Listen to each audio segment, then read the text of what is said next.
gaur arratsaldeko 6:30 Laskurain zentroan La Conciencia del Tiempo edo Denboraren Kontzientzia izenburua duen liburuaren aurkezpena egingo da. Eta horregatik gaur Laskurain zentrutik Renata del Coso etorri da eta liburuaren autorea den Maria Morales.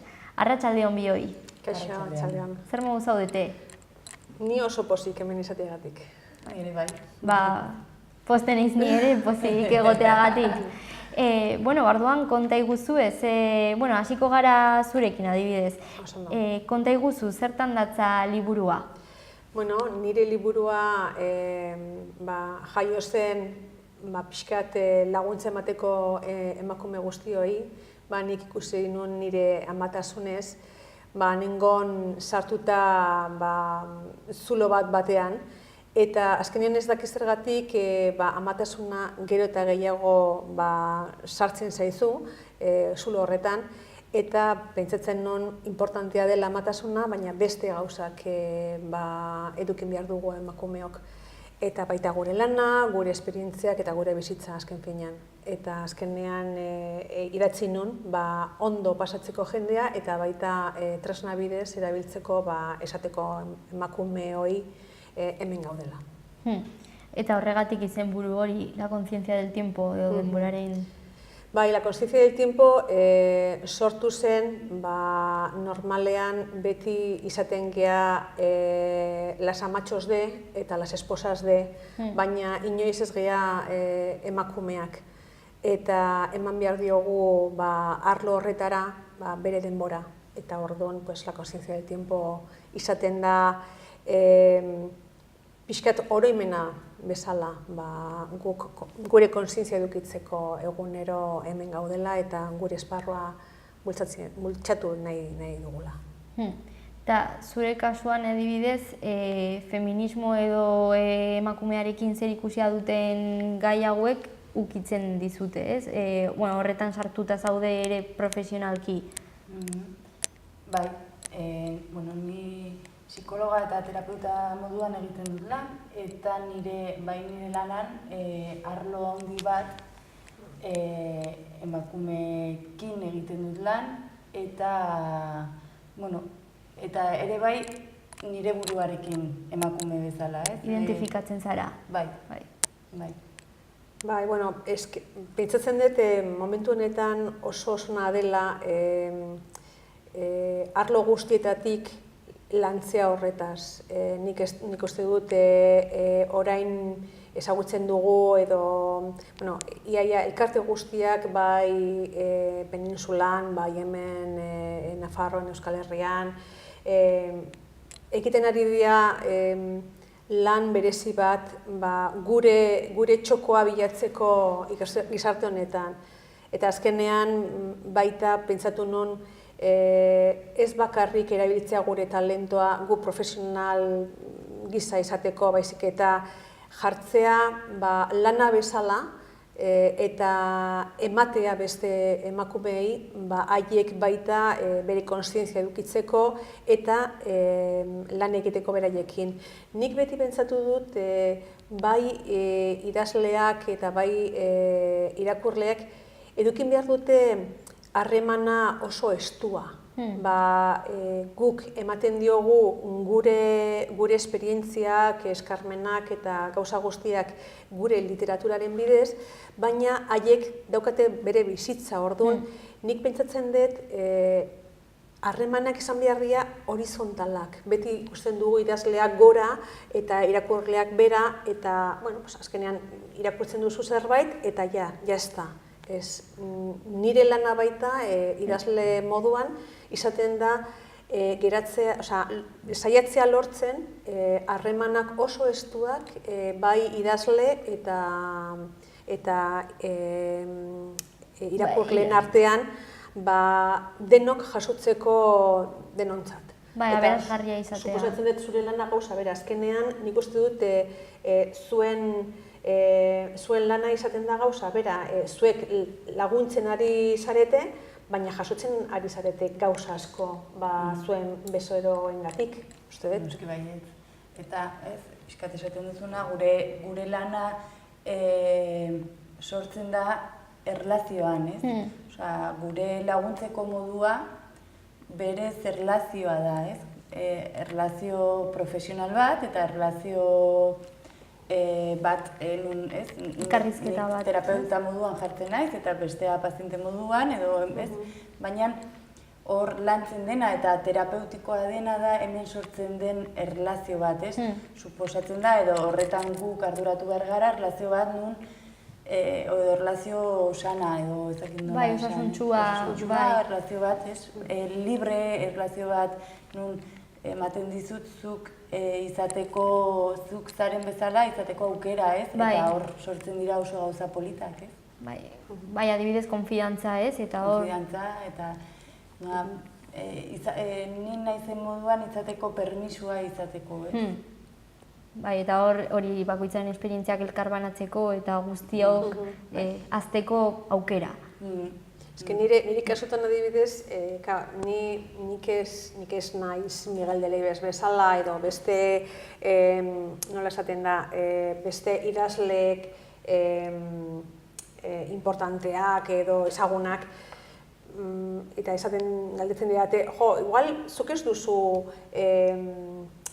saltzen asko, baina azken finean hori ez da importante niretzat. Azkenean liburua da tresna bat, eta poliki-poliki erakusten duzu zure lana, eta irakurtzen badute, niretzat oso importantea da. Nire lana, pentsatzen dut, oso polita delako. Baina importantena da, ze aurkitzen dudan herriz herri. Orain ezagutzea Renata, bere lankideko jendeak, irakurleak, mugitzen zea alde batetik bestea eta ezagutzen duzu jendea kaletan eta liburu dendan. Azkenean liburu dendan egiten dudana da izatea liburu dendan eta harremanak eduki etortzen dien jendearekin, komentatzeko zergatik egin dudan, ze helburua dudan, duen lanak, eta azkenean harremanak lortzen duzuna, una pasada. Hoi da nire saria, benetan. Bai, eta ere beraien erantzuna edo nola egokitzen dituzte haien bizitzak hemen aurkitu dutenarekin, adibidez, ez? Claro. Eta, ulertzen dudanagatik orduan, liburu honekin bultzatzen dena da, empoderamiento esaten dena ahulduntzea, ez? Nik beti empoderamiento ondo da, hitza, baina jende osoa ulertzeko azkenean nik ez dut erabiltzen horrelako hitza, ez dut baztertzen, baina beti saiatzen naiz beste hitzak erabiltzea jendea ulertzeko. Gogoratzen dut jo nintzenean Plentziara, Bizkaian, hango jendeak ulertu zuten nik esan nuena precisamente, prezeski, olako hitzak ez erabiltzeagatik. Azkenean jendeak lantzen ari dira alduen neurrian eta hitza batzuk komplejatu xamartia.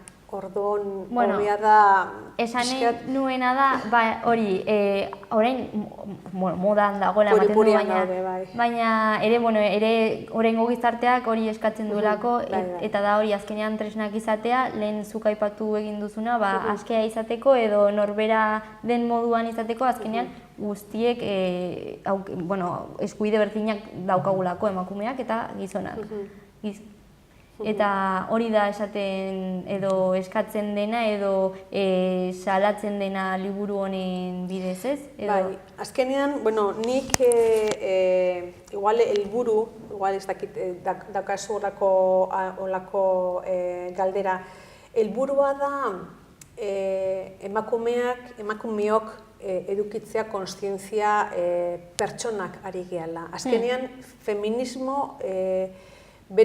feminismok bilatzen ari da edo saiatzen ari da lortzen guk edukitzea gizonak duten eskubide berdinak edo egoera berdina.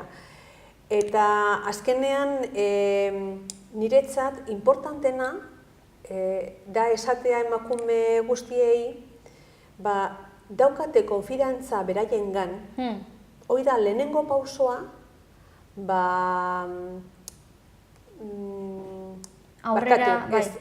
konfidantza lortzeko edukin behar dute edo baloratu behar dute lehenengoa. Eta bere buruari esatea haiek baliagarriak, bai, baliotsuak direla. Baliotsuak dira eta... Eta karpenak egin aldituztela edo... Bai, eta batez ere hoi, zoragarriak gea eta hoi sinistun behar dugu. Hoi izango litzateke lehenengo pausoa gure konfidantza gugan edukitzeko. Orduan, liburua, beraien helburua hoi da. Eta ikustea, hemen barruan dauden emakumeak, azken finean igual ez dute esaten nik orain esaten dudana edo aurkezpenan esaten dudana, baina haiek egiten dutena da aurreratu beraren beldurra. Eta zu aurreratzen baduzu zure beldurra, azkenean balorazioa etortzen da segidan. Hau guztia kontatzen delako testigantzen bidez? Bai. Bakoitza bere esperientzien bidez? Bai. Eske haiek, iaia neska guztiak eta baita badaude mutilak, oza, gizonak, eduki zuten bere esperientziak onak eta txarrak batez ere bere bizitzan. Orduan azkenean, nahi gabe, daukagu olako motxila gurekin.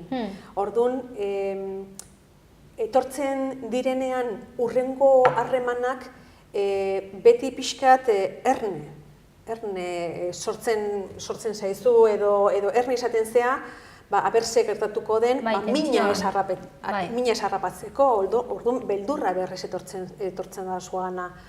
Nola haiek aurrera pena egiten dute horrelako beldurrakin edo nola lantzen dute beraien beldurra, espero dut baliogarria izatea irakurlei haiek ikusteko beraien beldurra. Azkenean, badaude konjunto bat, badago jende asko liburu horretan, protagonistak, eta irakurleak beti bilatuko dute bat, berarekin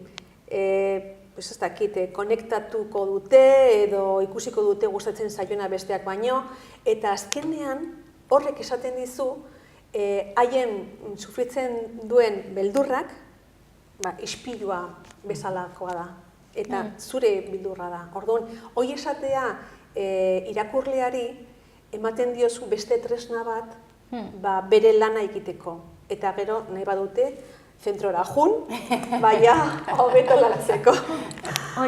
Azkenean hori da, importantena, nik uste dut liburu guztiak daukate moralejak edo helburu bat. Bai, irakaskuntza bat edo. Eta, azkenean, baita honek ere, baina nik egiten dut indarra gehiago nire aurkezpenan, haiek olako lana edo ikusteko askoz gehiago. Baina fikzioa da edo testigantza errealak?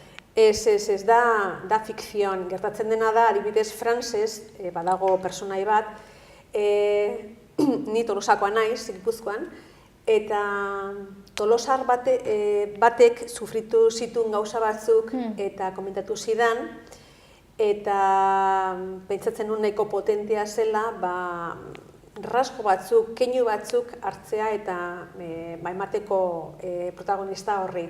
Eta ni aurkezpena egin nuenean, neska hau jun zen nik ustea, eta esan nion, zuk bakarrik izango zea, zu Frances zarela. Eta nik esango dut, ozenki aurkezpenan, baina jendeak azkenean ez du jakingo nor den, baina zu bakarrik jakingo duzu zu zarela. Eta nik esan Hemen dago, aurkezpen honetan, frantzes protagonista, baina berak badaki, baina zuek ez, eta ez dakiz zer, osake, azkenean, nik esaten dudana, hori da, maitasunez. Eduki ondoren umetxoak juten zea parkera, haiek, jolasteko. Eta sortzen dien harremanak beste amatxokin edo beste amatxoen artean izan zen niretzat materiala izugarria gero nire novela egiteko. Azkenean izaten dira esperientziak, eskarmentuak benetazkoa. Eta, denak ez nun hartu, baina, gauza batzuk pertsona honetatik, eta beste gauzak beste pertsonatik, eta azkenean egiten duzu perfil bat. Eta balio zitzaidan pilo. Bai, azkenean bizitza beti liburuetara edo ipuinetara doa eta gero bueltatzen da, ez? Gero irakurleak ere aplikatzen dituelako irakurritako gauzak edo. Eta zuen artean adibidez nola sortu zen elkarlan hau gaur egingo den aurkezpena? Nahi zuzunek esan edo... Bueno,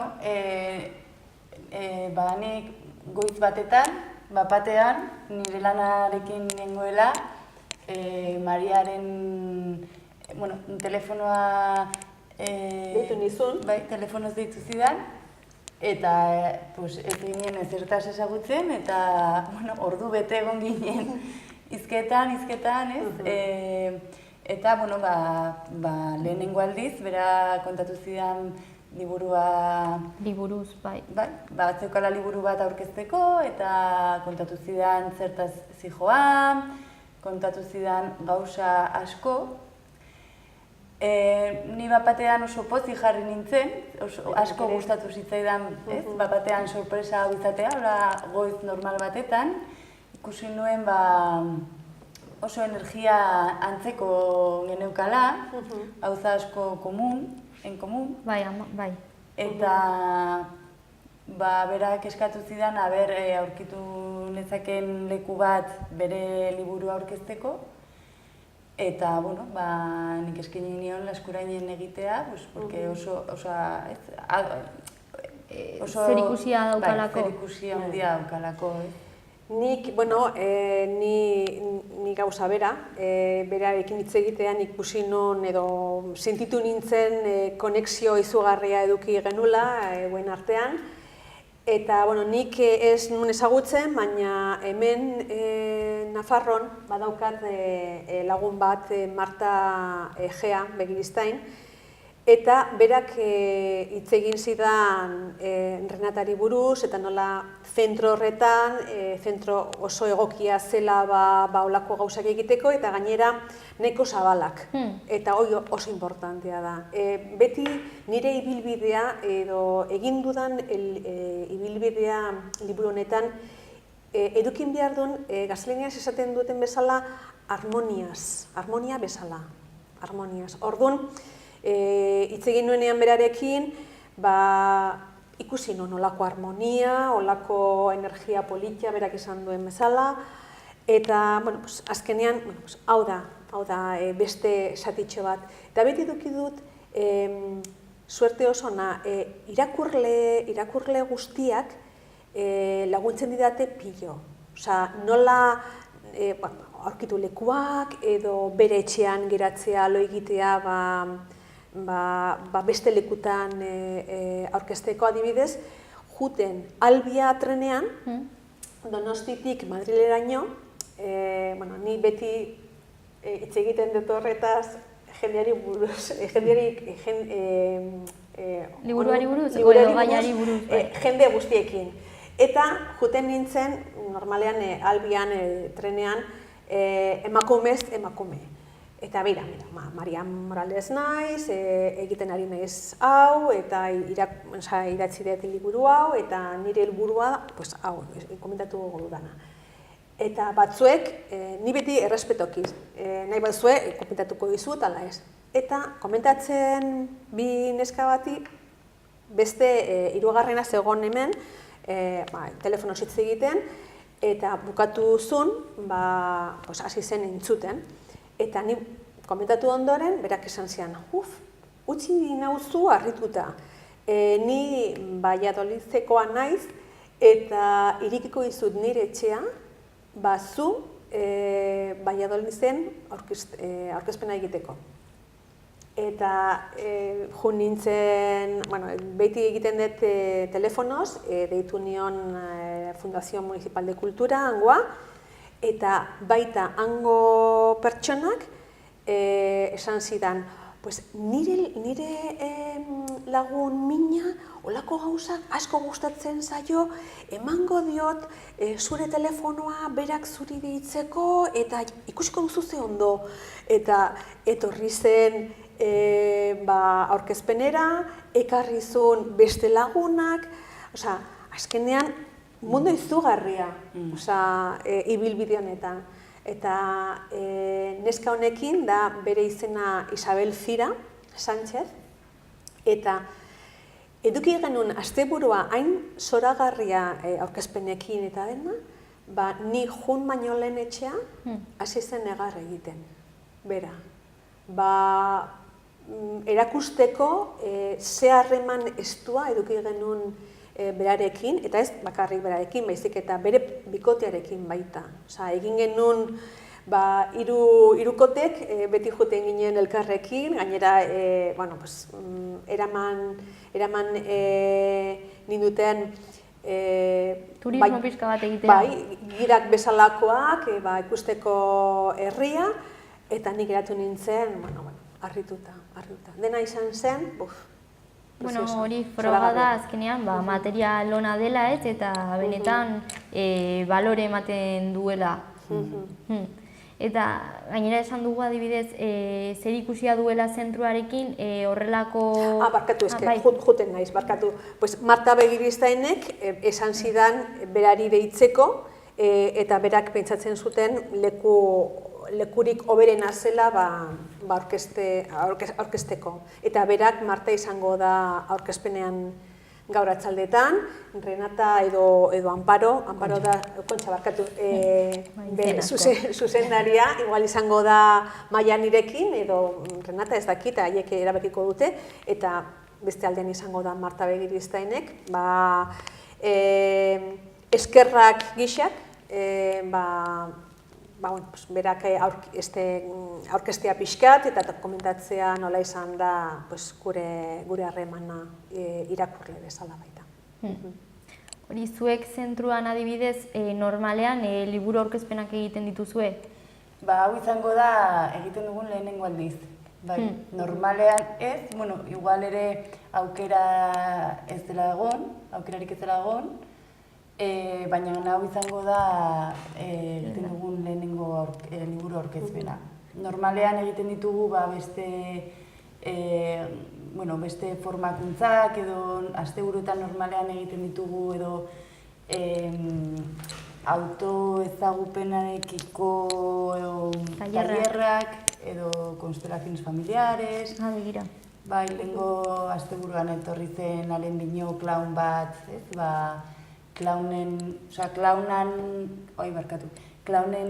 klauna herramienta bezala, herramienta terapeutiko bezala, autoezagupenerako eta normalean asteburutan egiten duguna da tailer bibentzialak edo ezagik nola esan, autoezagupenerako eta hasitzeko, pertsonak bezala hasitzeko eta gure artean erlazioak eta ere hasitzeko, geroz eta erlazio osasuntsuagoak eta maitasun, nola esango nuke? Maitasun handiagokoak sortzeko eta bultzatzeko eta... Orduan ikusi zenuten liburu hau, balore horiek betetzen zituela, ez? Beste aukera bat da, erreflexiorako eta Mariak oso ondo azaldu du, nola liburuan azkenean psikologiatik ikusita edo kontatzen ari duena dira zenbat pertsonai daudela, bakoitzak karakter batekin, bakoitza munduan egoteko ikuspuntu batekin. Ikuspuntu batetik eta bibentzia batetik edo ez dakit nola esan, ez? Hori adibidez, psikologikoki ere, berak oso ondo azaldu du, ez? Nola bakoitzak identifikatzeko aukera dauka pertsonai batekin edo ez, ez? Eta hori rasgo emozional asko ditu. Eta, bai dela aukera bat ere elkarrekin konpartitzeko, elkarrekin reflexionatzeko. Bai. Eta hau ere beste aukera bat da, hasitzeko eta denen artean hobeto bizitzeko. Bida, aprobetxatuko dut, erakusteko, ez dakit igual ikusten dan, hemen dago zerrenda, pertsonaiaren zerrenda, eta hemen badago bi uniberso bezala, edo bi esparru ezberdinak. Hau dia kokatuta dago, novela Oxford herrian, eta baita Inglaterrako hego kostaldekoa. Eta hauek dira aktoreak, lan egiten ari dira eta egiten ari dira pelikula bat, bere izena da Awareness of Time, fikziozkoa historia. Eta ondoan dagoena zerrendan, izaten dira pelikularen protagonistak. Orduan, sartzen ditut bi esparruk edo bi espazio ezberdinak izango litzateke, hoi da dena fikzioa, baina hemen errealitatea eta hemen la fikzioa. Eta haien artean badaude harremanak berdinak eta justo kontrakoak, ikiteko kontrastek eta oinak, jendea gero eta gehiago, kontzientzia gehiago edukitzeko esaten dudan liburuari buruz. Orduan, sortzea bi esparru, etortzen zaidan aukera bi bukaerak edukitzea. Eta, orduan eskaintzen dituzu bi amaiera? Bi amaiera, bai. Eta bat ona da eta bestea, gero irakurriko dugu, ez? Bai, gero jendeak irakurriko du eta bera jakingo du. Azkenean pentsatzen dute igual izango dela txarra eta igual gero sorpresa edukiko dute edo alderantziz, haiek ikusiko dute. Baina lana handia eduki dut, edukitzeko protagonista bakoitzan, mami izugarria, haiek, irakurlek detektatzeko edo lortzeko harreman estua beraiekin eta hau gai honi buruz ez da gai hau lantzen duzun lehendabiziko aldia, ere laburmetrai bat egin zenuelako, ez da? Pixka bat ukitzen duena edo horri buruzkoa dena ere. Bai, egin nuen hasi nintzenean novelak, pentsatzen nuen egitea gidoi bat, pelikulezko gidoi bat egitea beraiekin. Baina, ez nekin nola egin, eta oso zaila da gidoiak egitea, eta hasi nintzen Donostiko kulturetxe batean ikastaro bat egiten gidoiari buruz. Eta handik azaldu zitzaidan ideia egiteko labur metrai bat, komplemento bezala, gehigarri bat moduan, bai. Bai, aurkezpenak ezberdinak egiteko. Ni saiatzen naiz ez komentatzea dena liburuari buruz, baizik eta komentatzea gauza batzuk liburuari buruz eta konektatzea gure bizitzan kontzientzia hori sortzeko irakurleen artean. Eta gero laburmetraia izaten zen komplemento esan dudan bezala, jendea kontziente izateko asko kostatzen zaigu emakume guztioi konektatzea gure bizitza batzea profesionala eta profesionala, pertsonala. matasuna, etxeko andre izan, dena konektatzea asko kostatzen zaigu. Eta nik pentsatzen dut, baita importantea da, emakumeok kontzientzia edukitzea ezin dugula perfektea izan, hoi denok dakigu, baina ez jorratu eta ez mina eman, perfekta ez izateagatik ez mina eman gure buruari, baizik eta, bueno, lasaitu, aldugun neurrian ez gea superheroez, baizik eta emakumeak, eta, bueno, pues, daukagu lana amatasuna bidez, etxeko Andrea bezala, eta baita pues, amatasuna esan dudana, profesionala, eta esparru bakoitza behar du bere denbora eta bere esparrua. Eta lasai izan, batez ere. Laburmetraia deitzen da txoko bat, ez? Bai, un hueko jartzen dut, pentsatzen dudala da, gure gizartean gizonek daukate bere txokoa, baiek bultzatzeko, baina guk ez. Guk izaten gea beti izkin batean. Bai. Eta azkenean, martxoaren 8ean, izan den niretzat izugarrizko eguna, osenki aldarrikatu genuen gure lukua eta gure txokoa. Eta azkenean, sentitu nintzen, bai Maria, ondo zaude, ja zaude ibilbide horretan, eta gero eta gehiago ikusten da saretan, Twitterren, Facebook eta bar, emakumeok giala lantzen eta lantzen gure esku alde. Eta, bueno, ados, bai, eta... Oso ados, eta bai, esateko, eta, bueno, pixkat horrekin lotuta ez, baina geroz eta gure txokoa geroz eta... Indar gehiago daukala. Indarra, bai, konkistatuta daukagula, ez, geroz eta gehiago. Oso laun handia egiten ari dugulako, ez, emakumeok.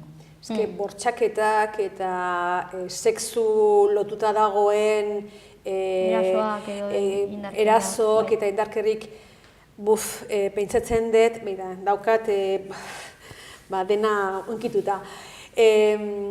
Pentsatzen dut, lortzen badugu jarraitzen horrelako iskanbila, komila tartean iskanbila, horrelako lana jarraitzea ez edukitzeko, uste dut pauso izugarri esango litzatekela. Nik uste dut ez dago inor, edo emakumeek zerbait eduki dutela bere etxetan, bere bizitzan. Bai txikitan, bai gaztetaroan, edo ja emakumeek izan, bakoitza eduki du eraso bat. Igual ez eraso gogorra, baina bai, denok. Denok sufritu dugula. Eta saretan azaldu zen batek, komentatu zen gauza bat, eta nik komentatu nun, niri ama ezker lortu nun ez eduki eraso txar bat, baina ia izan nintzen atean. Orduan, azkenean, esaten duzu, eta zu komila tartean pertsona normala zehala, eta nik baita, sufritu nun. Hoi oso importantea da lantzea horretaz. Eta horretarako, Laskairun bezalako zentroak ditugu, zure liburua daukagu ere, eta aipatu egin dugun laburmetraia, gero ere emitituko duguna. Gero aurkezpena egingo duzue, urduri, gogoekin, ze... Gogoekin? Bai, badago esaldi oso politia, El Principito, Antoine de Saint-Exupéry esaten zuna. Zurekin geratu naiz lauetan, zoriontsua izango naiz ja hiruetatik. Ni aste honetan, orain gaude, gaur aurkeztuko dugu gaur ostiralan. Esan dut Laskairun eta da Laskurain barkatu. Astelenetik zoriontsua nintzen. prestatzen dena, deitzen berari, nola geratu, eta bai, beti emozionatuta edo inkituta, eta urduritasun pixkat baita. Bai. Oso ondo. Eta espero dugu, emakume eta gizon asko Laskurainera etortzera, arratsalde honetan, sorratu ona pasako dugulako, eta oso emakume polita izango dugulako, gauza asko kontatu behar dizkigula. Aprobetxatzen dut, orain esan du gizona, beti pentsatu dut gure lana, emakumen alde, jun beharra da gizonen gehitu baita. Zergatik, ni adibidez eskonduta nago, zorionez oso ondo nago, berarekin, badaukat bi seme, badaukat nire aita, nire anaia, eta haiek gure bizitzan daude. Orduan, beti pentsatzen dut, nahiz eta gu bultzatu gure generoa, gure ondoan daude. Eta beti gehitu behar. Osa, ezin dugu baztertu, gainera ez dauka sentidurik. Guk bizitzen ari gea denok elkartuta, eta hoi gustatzen zait ustea pixkat argi, aurkezpena egin baino lehen, badaude gizonak normalean beti izugarrizko bizitzakin hitz egiten den emakumeen alde, eta haiek, eta aizu eta guk lasai, zuek gehitu. Orduan, hasieretikan esaten duzu, haiek lasaitzeko, eta haiek batez ere sentitzeko eraso bezala. Nire komentarioak eta esaten dudana. Bai, berdintasuna eskatzen da edo bilatzen da. Beno, mila esker bioi etortzeagatik, eta informazio gehiagorako nora jo dezakegu bai zentruari dagokionez eta baita zure lanari dagokionez. Bai, nirekin harremanetan, nire helburua da baita esatea, ni izaten naiz pres, nire irakurlek edozein momentutan nahi badu nirekin izaten edo hitz egiten, laconscienciadeltiempo@gmail.com da nire email, eta saretan badaukat perfil bat, Maria Morales Carson, eta gero horritxo bat, La Consciencia del Tiempo, eta Twitter esaten naiz @CarsonEscritora. Orduan, handik, edozein momentutan, nirekin harremanetan jarri, eta han izango naiz problemi gabe. Eta Laskurain zentroan, gure web orrialdean aurkituko digute www.laskurain.org, eta bestela Iruñan, calle Bardenas Reales 11an gaude. Eta proiektu asko ditugu hor, eta oso gauza polita, nahi duenak hor egungo gara ongitorria emateko. Primeran, eskerrik asko eta ongi izan. Berdin. Zuei, eskerrik asko.